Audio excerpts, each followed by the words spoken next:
Ju ftojmë të ndiqni programin Moment Vendimtar me Dr. David Jeremiah. Ky program shpall fjalën e pandryshueshme të Perëndisë tek individët dhe familjet që jetojnë në një botë që ndryshon çdo ditë. Dr. David Jeremiah është themeluesi i shërbesës ndërkombëtare radiofonike dhe televizive Moment Vendimtar. Në 4 dekada të mësimit të fjalës Perëndisë, Dr. Jeremiah ka shkruar shumë libra, ndër më të njohurit janë Çfarë po ndodh në botë, Armagedoni ekonomik që po vjen, Perëndia nuk të ka harruar. Të kuptojmë 66 librat e Biblës. Mësimi i shëndosh biblik është thelbi i shërbesës së Dr. David Jeremiah. Ndaj mos u misni asnjë nga programet e tij. Dean Karnazes u pengua ndërsa shkonte drejt verandës së përparme në shtëpinë e tij në San Francisco. Ai kishte kaluar mbrëmjen duke festuar 30 vjetorin dhe ishte shumë i dehur. Ai kishte një punë suksesshme në një korporat, por nuk e dinte se cili ishte qëllimi i jetës së tij. Ai ishte krejtësisht i humbur. Ndërsa ngjitej në verandën e shtëpisë së tij, hodhi vështrimin poshtë dhe pa një palë atlete të vjetra aty. I veshi ato dhe vendosi të bënte vrap dhe vrapoi për 45 kilometra. Ai tha fillova të kthjellohesha afër qytetit Delhi. Deri në atë çast ai po argëtoi ai shumë sa nuk mund të ndalonte së vrapuari.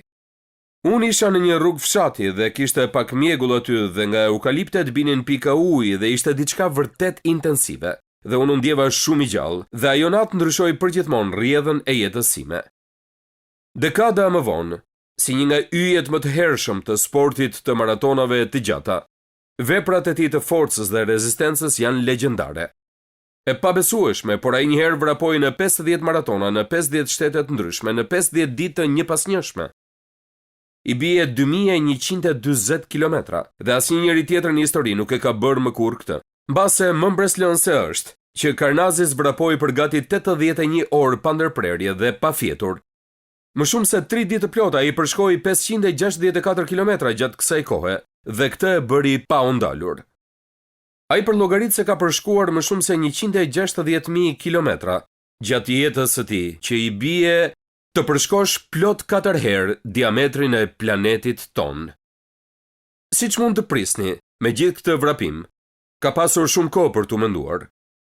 Dhe një nga gjërat që e beson më shumë është se njerëzit priren t'i vendosin kufi vetes së tyre dhe trupit të tyre që janë të panevojshme dhe të padobishme.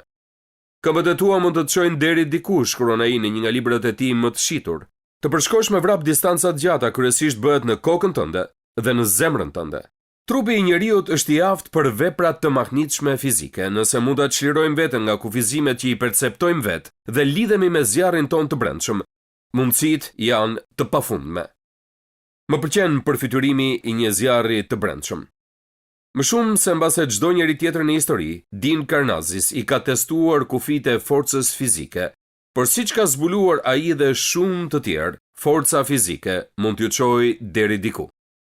Ne kemi nevojë për diçka më thelbësore nëse duam që të lulëzojmë në këtë botë dhe të mbahemi fortë si në premtimet dhe në përgjegjësitë që vijnë kur bëhemi ndjekës të Jezus Krishtit. Ajo që na nevojitet është forca e brendshme. Prandaj ndërsa futemi në pjesën e dytë e Efesianëve kapitulli 3, kemi privilegjin të dëgjojmë një lutje që ka të bëjë vetëm me forcën e brendshme. Një lutje që Pali e bën për besimtarët efesian është një nga pasazhet më të mira të shkrimit në të gjithë dhjatën e re. Prandaj ndërsa eksplorojmë këtë lutje të mrekullueshme, shpresoj që ju të kuptoni në jetën tuaj, që unë të kuptoj në jetën time, se këtë e studiojmë së bashku si një mesazh nga Perëndia për secilin prej nesh individualisht. Dhe në zemër të kësaj lutjeje gjendet dëshira e Palit që Perëndia t'i forcojë besimtarët me fuqi në njeriun e tyre të brendshëm. Mendoj se po të bënim sot një sondazh mes nesh me sinqeritet, do të thoshim se nuk ka patur një kohë tjetër, më shumë se sa sot kur secili prej nesh ka pasur më shumë nevojë për fuqi të brendshme. Kjo forcë e brendshme është kaq kritike për mbijetesën tonë shpirtërore, sa kur Pali e prezantoi lutjen e tij, ai i përmendi të 3 antarët e Trinitetit. Për këtë arsye, unë po i ul gjunjët e mi përpara Atit, të Zotit ton Jezu Krisht, nga i cili merr emër çdo familje në qiell dhe mbi tokë, që t'ju jap sipas pasurisë së lavdisë së vet, të forcoheni me fuqi nëpërmjet frymës së tij në njeriu në brendshëm. Ja ku e kemi Atin, Birin dhe frymën e shenjtë në këtë pasazh. Kjo duhet na tërheq vëmendjen. Prandaj le të shohim së pari qëndrimin e lutjes së palit. Për këtë arsye, unë po i ul gjunjët e mi përpara atit të Zotit tonë Jezu Krisht. Tani mbase kjo mund t'ju duket e çuditshme sepse është një zakon i përhershëm mes besimtarëve sot dhe ka qenë një shprehje e zakonshme gjatë gjithë historisë së kishës. Kur ne lutemi, ne ulim kokën, shpesh ulemi edhe në gjunjë. Por kjo nuk ishte e vërtet për popullin ebrej, ishte e pamendueshme që populli i lashtë ebrej të ulej në gjunjë për të lutur. Ata kur nuk e bënin këtë publikisht, kur ata luteshin qëndronin në këmbë dhe ngrinin duar drejt qiellit. Ju kujtohet shëmbulltyra e Jezusit me fariseun dhe tagrambledhsin? Fariseu rrinte në këmbë dhe lutej në vetvete kështu, gati mund ta shohim me sy, o Perëndi, të falenderoj që nuk jam si njerëzit e tjerë, grabitqar, të padrejt, kurorshkelës dhe as si ai tagrambledhës. Po tagrambledhsi, çfarë ishte duke bërë? E po, Biblia na thot se ai ishte duke qëndruar larg. Ata qëndronin këmbë kur luteshin. Por pali specifikisht u thot Efesianëve që ai po lutej në gjunjë në lutje për ta. Nuk mund ta përvetsojmë efektin e kësaj nëse nuk mund të shohim kontrastin këtu, sepse ai donte që të theksonte intensitetin e atij momenti, intensitetin e lutjes së tij. Kjo ishte diçka serioze, ishte një nga ato lutje që e bënte atë të ulej në gjunjë. Dhe ai nuk ishte i vetmi. Nëse e shohim me kujdes Biblën, do të zbulojmë se Jezusi u largua prej tyre sa mund të hidhte një gur dhe ra në gjunjë dhe lutej. Atëherë ra në gjunjë dhe bërtiti me zë të lartë, o Zot, mos u ngarko atyre këtë mëkat. Dhe si tha këtë, fjeti. Dhe sigurisht të gjithë e dim këtë premtim të famshëm nga libri i Filipianëve, që në emër të Jezusit të përkulet çdo gjuhë dhe çdo gjuhë të rrëfej se Jezu Krishti është Zot. Një ditë çdo gjuhë, hebre dhe jo hebre njësoj, do të përulet përpara Zotit Perëndi. Në kohën kur kam qenë student në seminar, më kujtohet hera e parë që mora pjesë në kishën e parë baptiste në Dallas, ku pastori ishte i famshmi W.A. Criswell. Kur hyra në kish, mbeta i habitur që ata kishin vendosur stola ku uleshen gjunjë që ishin të lidhur me ndenjëset. Ajo ishte një kish baptiste. Kjo ishte diçka e zakonshme në kishat më ceremoniale në atë kohë, por ishte e çuditshme të gjeje stola për të ulur në gjunjë në një kish baptiste. Shumë shpejt e kuptova që nuk ishte as pak e çuditshme, në fakt ishte diçka e veçantë, kur e gjithë bashkësia ulej çdo të diel në gjunjë përpara Perëndis. Pastori na thoshte se ishte koha për të lutur dhe pastaj dëgjoje kërcitjen e stolave të lutjes që uleshin dhe pastaj gjithë secili ulej në gjunjë në kish. E mbaj mend që isha në këmbë një herë që ndodhi kjo dhe hodha syt përreth, dhe kurr nuk do ta harroj sa mbres më ka lënë që populli i Perëndis në një kishë të stërmadhe ishte ulur në gjunjë në lutje përpara Zotit.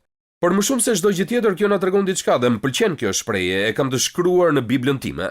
Lutja është deklarata e varësisë son. Lutja është deklarata jon që ne jemi të varur nga Perëndia. Kur ne ulemi në gjunjë përpara Perëndis, ne po themi nëse ti nuk ndërhyn, ne nuk do t'ja dalim dot. Nëse ti nuk na ndihmon, ne nuk e kemi atë që duhet për të shkuar aty ku po shkojmë. Zot Perëndi, ne varemi plotësisht nga ti. Ne por ulemi para teje si në shtetasit e tu, ti je mbreti ynë. Pra këtë mësojmë nga qëndrimi i lutjes së palit. Ai e kishte shumë seriozisht këtë lutje që ai do të bënte për besimtarët efesian. Tani vini re se për çfarë u lut ai. 4 gjëra. Së pari ai u lut që efesianët mund të kishin një fuqi të brendshme. Ne mund ta kuptojmë kërkesën e tij të lutjes nga fjala e shkurtër që kjo na prezanton me një fjali qëllimore. Ai lutet në këtë mënyrë që t'ju jap sipas pasurisë së lavdisë së vet, të forcoheni me fuqi nëpërmjet frymës së tij në njeriu e brendshëm. Pali i kërkoi Perëndis që t'i mbush efesianët me një fuqi të brendshme, me një forcë të brendshme. Vini re fjalët e fuqishme në këtë pjesë, ai po flet për pasuri, lavdi, forcë edhe fuqi. Dhe fjala greke për fuqi gjendet 120 herë në Dhjetën e Re dhe i referohet fuqisë që Perëndia i jep njerëzve që i përkasin familjes së tij, në mënyrë që të përmbushin detyrat e dhëna nga Perëndia. Dhe ne kemi nevojë për këtë fuqi të brendshme më shumë se kurrë më parë. Ne zbulojmë se forca jon fizike nuk është e mjaftueshme për gjërat me të cilat sfidohemi. Ne zgjohemi në mëngjes dhe gjithçka duket mirë, por para se të mbaroj dita përballemi me diçka që as nuk e kishim imagjinuar kurrë. Dhe jam i sigurt se tashmë e dini që kjo është e vërtetë si për të krishterët, ashtu edhe për jo të krishterët. Kur ne bëhemi të krishterë, nuk marrim ndonjë imunitet që këto gjëra të mos na ndodhin. Si mund të qëndrojmë të sigurt? Siguria jon gjendet në faktin se ai që është në ne është më i madh se ai që është jashtë nesh dhe që përpiqet të na trishtojë. Ne jemi të fortë në Zotin nëse e kuptojmë fuqinë tonë të brendshme. Ne kurrë nuk do të friksohemi nga alarmet. Prandaj Pali lutet më së pari që efesianët të mund ta kenë brenda vetes këtë fuqi të brendshme. Kjo nuk është forcë fizike, por është një fuqi e brendshme shpirtërore. Dhe pastaj ai lutet për një prani të brendshme dhe kjo është vërtet interesante. Ai thotë që Krishti, ja ku na u shfaq sërish fjala që Krishti të banojë në zemrat tuaja me anë të besimit. Mund thoni, apo kjo nuk duket si lutje e dur për të bërë për dikë që është tashmë i krishter. A nuk banon ai tashmë në zemrën tonë me anë të besimit? Ai jeton në zemrën tonë me anë të besimit. Kur ne bëhemi të krishterë, Krishti vjen për të banuar në zemrën tonë. Ai na jep frymën e shenjtë që banon brenda nesh. Nuk mund të jemi të krishterë pa Krishtin dhe pa frymën e shenjtë. Prandaj, cili është kuptimi i kësaj lutjeje që Krishti të mund të banojë në zemrat tuaja? Kuptimi gjendet në fjalën të banojë. Fjala banoj është një fjalë që ka kuptimin të jesh në shtëpi.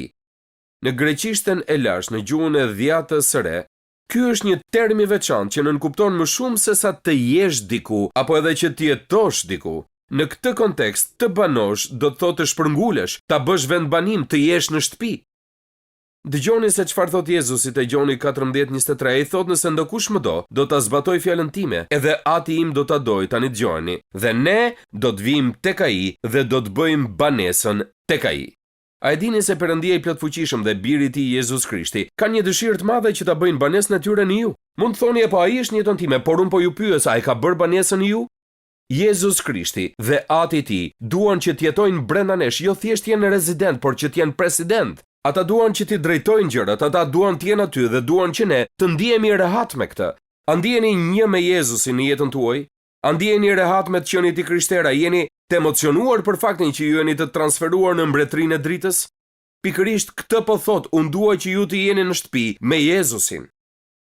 Tani kemi qenë e tretë, që të rrënjosur dhe të themeluar në dashuri të mund të kuptoni me të gjithë shenjtorët cila është gjerësia, gjatësia, thellësia dhe lartësia dhe ta njihni dashurinë e Krishtit që te i kalon çdo njohuri. Kërkesa e tretë e Palit është që besimtarët mund ta kuptojnë dashurinë e Perëndisë, që vërtet ta kuptojnë se sa shumë i do ata Perëndia, që të jetojnë me njohurinë e dashurisë së Perëndisë. Sot ka shumë njerëz që dekurajohen totalisht dhe cila është gjëja e parë që bëjnë? Po Perëndia nuk po më dëgjon, Perëndis nuk e intereson, nuk jam në listën e preferuar të tij. Ne duhet që ta kuptojmë dashurinë e Perëndisë. Dhe Pali na jep një mënyrë vërtet shumë të mirë për ta kuptuar këtë. Ai thot, unë dua që të dini se cila është gjerësia, gjatësia, thellësia, lartësia e dashurisë së Perëndisë. Po ju them diçka që nuk do ta harroj kurrë dhe shpresoj as ju të mos e harroni. Ky është Gjoni 3:16. Dëgjoni. Gjerësia e dashurisë së Perëndisë, cila është kjo? Sepse Perëndia e deshi aq botën. Gjatësia e dashurisë së Perëndisë, cila është? Sa dha birin e tij të vetëm lindurin, ai shkoi deri këtu për të na dashur ne. Dhe cila është thellësia e kësaj? Që kushdo që beson në të mos humbas. Dhe cila është lartësia? Por të ketë jetë të përjetshme. Gjerësia, gjatësia dhe thellësia e dashurisë së Perëndisë, Gjoni 3:16. Dhe ne jetojmë në mes të kësaj edhe pasi shpëtohemi. Njohuria që Perëndia na deshi aq shumë sa dha birin e tij të vetëm lindur. Dhe ai e bëri këtë që ne të mos humbisnim për shkak të mëkatit ton, por në fakt ne jo vetëm që nuk do të humbasim, por ne do të kemi jetë përjetshme me të. A ka ndonjë lloj dashurie që është më e madhe se kjo dashuria? Ju shkon mendja te ndonjë dashuri tjetër që është më e madhe se dashuria që na ka treguar Perëndia përmes dhuratës që na dha birin e tij Jezus Krishtin? Apostulli Paul u tha Efesianëve, unë dua që ju ta dini këtë. Unë dua që ju të kuptoni që ju jeni subjekti i kësaj dashurie kaq të madhe. Dhe më lejoni t'ju them se është e rëndësishme, sepse ne mund t'i duam të tjerët vetëm nga dashuria që kemi për veten tonë. Dhe mendoj shpesh kur dikush më thotë, po ajo nuk është kaq e këndshme, apo ai nuk është shumë i këndshëm. Apo kur dikush më thotë, po duhet ta duam atë njeri, ajo është vajza e dikujt, ai është djali i dikujt. Jo, ne I duam njerëzit jo për shkak se na vjen natyrshëm, si besimtar ne I duam njerëzit për shkak se Perëndia derdhi dashurinë e Tij mbi ne, dhe unë mendoj këtë si një rezervuar të madh. Dhe unë nuk mund t'i dua të tjerët me forcat e mia, por për shkak se kam një fuqi të brendshme, unë mund ta dua Perëndin nga rezervuari i dashurisë që ai më dha mua. Nëse Perëndia më deshi ai sa ç'do, duke ditur se çfarë do të bëja apo si do të isha, padyshim që me këtë dashuri mund t'i dua edhe të tjerët. Pali thotë se ky perceptim ishte në listën e tij të lutjes për ju. Që ju të dini cila është lartësia, thellësia, gjatësia dhe gjerësia e dashurisë së Perëndisë. Ju e dini që shumë mizori janë kryer gjatë Inkuizicionit spanjoll. E kam lexuar gjithë historinë e kësaj kohe kur isha në seminar dhe njëherë dëgjova një histori për një të burgosur spanjoll, eshtrat e cilit u zbuluan kur ushtarët hapën një nga birucat e nëndeshme që përdorej nga drejtuesit e Inkuizicionit. Sigurisht, mishi dhe rrobat ishin tretur prej kohësh, por ushtarët gjetën mbetjet e eshtrave të lidhura me zinxhir në mur. Dhe nuk gjetën vetëm ato. Në murin e atij burgu, gdhendur në gur me një copë të mprekt metali, ishte një kryq. Dhe mbi kryqin në spanjisht ishte shkruar fjala lartësi, kurse poshtë kryqit ishte fjala thellësi, dhe në njërin krah ishte fjala gjatësi, kurse në tjetrin gjerësi. Përpiquni ta përfytyroni këtë për një çast, edhe ndërsa i burgosur po vdiste urie, i pamundur për ta çliruar veten nga zinxhirët që e mbanin të lidhur, ai po meditonte mbi hirin e Perëndis. Ai po mendonte dhe po perceptonte realitetin e dashurisë së Perëndis. Dhe ne kemi të njëjtën mundësi. Unë mendoj shpesh për këtë dhe ju a kam thënë edhe juve shumë herë. Kryqi më tregon se një ditë Jezusi u zgjat tek ati dhe pastaj u zgjat poshtë drejt nesh. Dhe ai këtë u bëri të arritshme të gjithë atyre që do t'i besonin atij. Lindje, perëndim, askush nuk është përtej shtrirjes së dashurisë së Perëndis. Dhe kryqi na mëson këtë. Lartësia, thellësia, gjatësia dhe gjerësia e dashurisë së Perëndis. Pali thot, shpresa ime është që ju të mësojeni ta jetoni jetën në mes të panoramas së asaj që Perëndia i plotfuqishëm ka bërë për ju. Dhe mbani mend diçka miq, mos harroni këtë, Pali po e bën këtë lutje. Menjëherë, pasi përpiqet të zgjidhë çështjen mes hebrenjve dhe jo hebrenjve. Dhe ai po u thot atyre se ka diçka që i tejkalon të gjitha dallimet që mund të kenë me njëri tjetrin, dhe kjo është dashuria e mahnitshme e Perëndisë së plotfuqishëm. Kërkesa e tij e parë është për fuqi të brendshme, kërkesa e tij e dytë është për një prani të brendshme, kërkesa e tij e tretë është për një perceptim të brendshëm dhe ja e katërta, një lutje për t'u përmbushur së brendshmi. Ky është edhe theksi i kësaj lutjeje për mua. Unë shpresoj që të jetë edhe për ju kur të mbarojmë. Vargu 19 thotë që të mbusheni me tërë plotësinë e Perëndis. Ja ku e kemi sërish atë fjalën që të mbusheni me tërë plotësinë e Perëndis.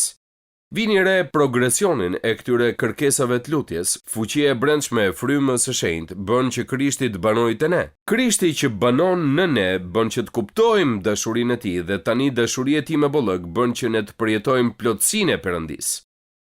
Ideja për të qenë të mbushur me plotësinë e Perëndis ka nevojë për shpjegim. Më kujtohet kur isha i vogël, kam dëgjuar babain të predikojë për këtë.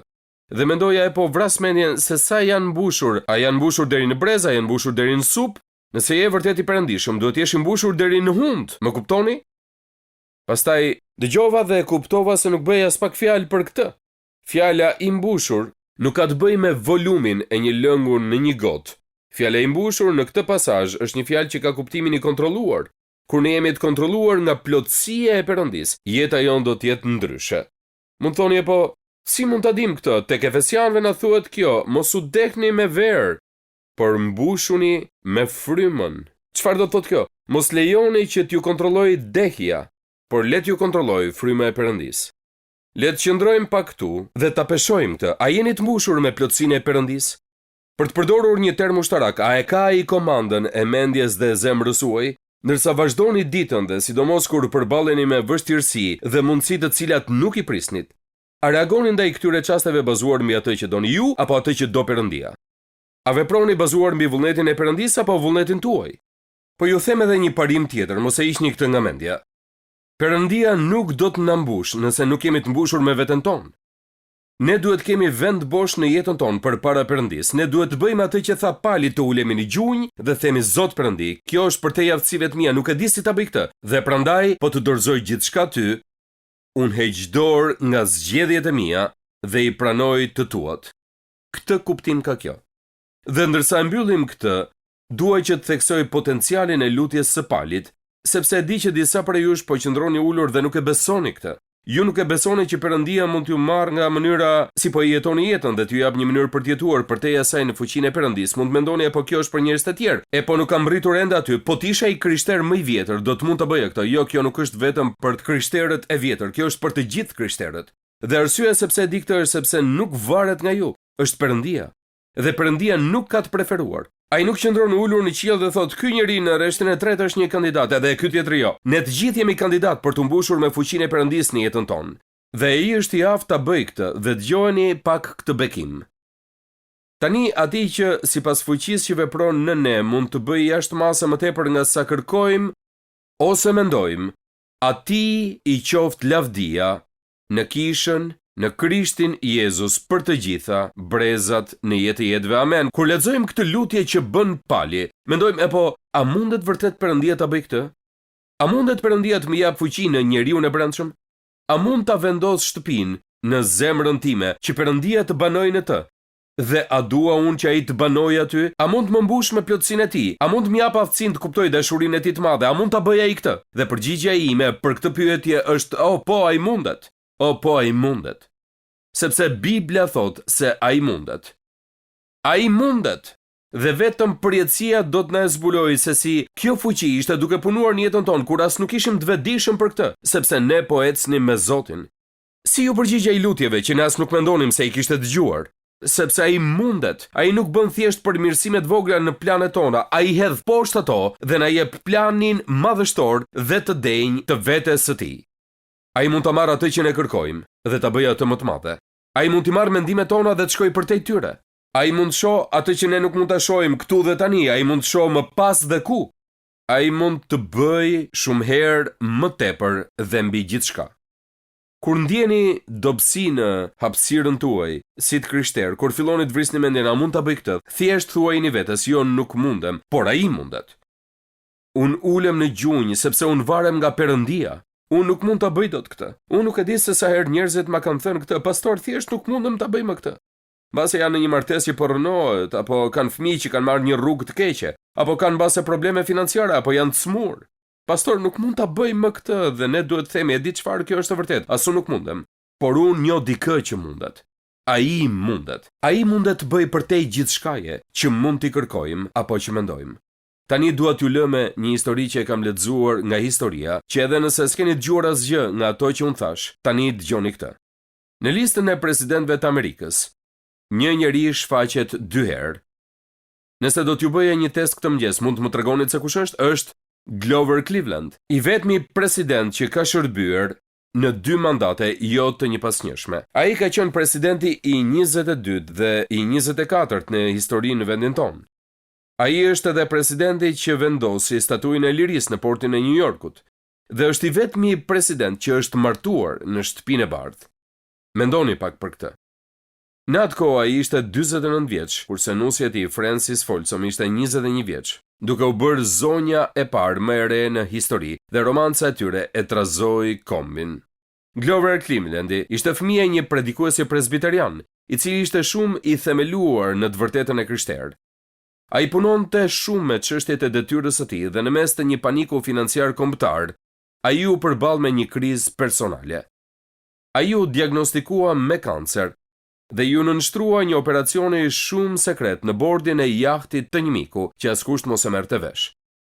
Ky lajm ju fsheh kombit për shumë vite. Edhe në gjendjen e tij të dobët si i smur me kancer, ai punoi aq shumë sa askush nuk e kuptoi kurse ishte i smur. Ai i mblidhte forcat dhe punonte rregullisht çdo ditë deri pas mesnate. Historianët e kanë luftuar atë për palodhshmërinë, për guximin e tij dhe për mpretësinë. Përpara se të vdiste, e përmblodhi gjithë jetën e tij dhe tha: "Unë jam përpjekur aq shumë që të bëj atë që është e drejtë." Sekreti i energjisë së presidentit Cleveland gjendet te motoja me të cilën ai jetoi. Ishte një premtim biblik që e kish vënë në kornizë dhe e kish varur mbi krevat, që çdo natë kur të shkonte për të fjetur të mund ta shihte dhe kur të zgjohej në mëngjes të mos i shpëtonte. Ai e vlerësonte aq shumë këtë sa kishte varur një kopje edhe në zyrën e tij ligjore, ku punonte përpara se të bëhej president. Dhe gjatë jetës së tij e mbajti këtë përpara syve. Ai kishte stemën e familjes dhe poshtë ishin fjalët e ligjit të përtërir 33:25 sipas përkthimit të Diodadit të ri, ja se cilat janë. Forca jote të vazhdoj sa janë ditët e tua. Forca jote të vazhdoj sa janë ditët e tua. Kur e pyetën për këtë, Cleveland i tha: "Nëse kam një simbol apo emblem, kjo është ajo." Ai zgjohej çdo mëngjes me bindjen e palëkundur se Perëndia do t'i jepte forcën që i nevojitej për atë ditë. Dhe ai besonte Perëndis me gjithë zemër për ta jetuar atë ditë me fuqinë e Perëndis, sepse Perëndia kishte premtuar se do ta fuqizonte sipas nevojave të ditës. Kjo do të thotë se nëse jetojmë jetën të mbushur me Perëndin, të mbushur me të vërtetën e tij, të ngazulluar për atë që ai mund të bëjë, ai do të na jap atë që na nevojitet për atë ditë. Siç e tham, forca jote të vazhdoj sa janë ditët e tua. Pra ja se cili është premtimi që nxjerr prej kësaj. Unë nuk e di se çfarë do të ndodhë nesër. Unë nuk e kam iden se si të arrij atë që po përpiqem të bëj tani me anë të hirit të Perëndis, por ajo që di është kjo: çfarë do qoftë të cilën Perëndia më thret ta bëj, ai më premton se do të më jap forcën për ta bërë, ditë pas dite. Unë nuk mund të mërzitem me të, sepse nuk e ndjej sot forcën e tij për 3 ditët e ardhshme kur mund të kem diçka të rëndësishme në agjendën time. Perëndia thot: "Më lejo që do të fuqizoj sot dhe do të bëj gati për ditën tjetër dhe në kohën kur të vi dita tjetër, do të kesh një furnizim të ri, fuqie dhe force që unë ta premtoj ty." Dhe miq, nëse mësoni se si ta bëni këtë, nëse mësoni se si të jetoni në këtë mënyrë, asgjë nuk mund t'ju mbërthejë dhe t'ju nxjerrë ju jashtë loje.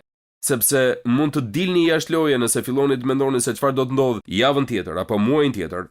Por nuk keni pse ta bëni këtë, thjesht mund thoni: "Mirë Perëndi, sot jemi ti dhe unë, nisemi." Dhe Perëndia do t'ju ndihmojë. Ai ju aprovon këtë çdo ditë. Ai ma ka provuar këtë aq shumë herë sa mund t'ju premtoj se është e vërtet. Forca jote të vazhdoj sa janë ditët e tua. Haleluja. Faleminderit që ishit me mua sot në moment vendimtar. Sa më shumë që e studiojmë fjalën e Perëndis, aq më shumë e kuptojmë që Perëndia ynë i dashur dëshiron të ketë një marrëdhënie personale me gjithë secilin prej nesh. Nëse ju do doni që të filloni një marrëdhënie me të, hapi i parë është që të pendoheni për mëkatin tuaj dhe t'i kërkoni Jezus Krishtit që të bëhet Zoti dhe shpëtimtari juaj. Sapo ta merrni këtë vendim për të pranuar dhuratën e Perëndis për shpëtimin, do të fillojë udhtimi juaj me Perëndin si një krijesë e re në Krishtin. Nëse sot e keni marrë këtë hap besimi, ju inkurajoj që ta ndani vendimin tuaj me të krishterë të tjerë në një shërbes të besueshme apo te një kishë zonës, dhe që të vazhdoni të rriteni në besimin e sapo gjetur. Perëndia ju bekoft ndërsa filloni ecjen tuaj me Perëndin. Pres me padurim që të shihemi herën tjetër këtu në Moment Vendimtar. Ndoqët programin Moment Vendimtar me Dr. David Jeremiah. Rikthehemi sërish tek ju javën e ardhshme me një tjetër mesazh për fuqinë e jashtëzakonshme të fjalës së Perëndis, që ndryshon jetën tona përgjithmonë. Deri atëherë, miru dëgjofshim.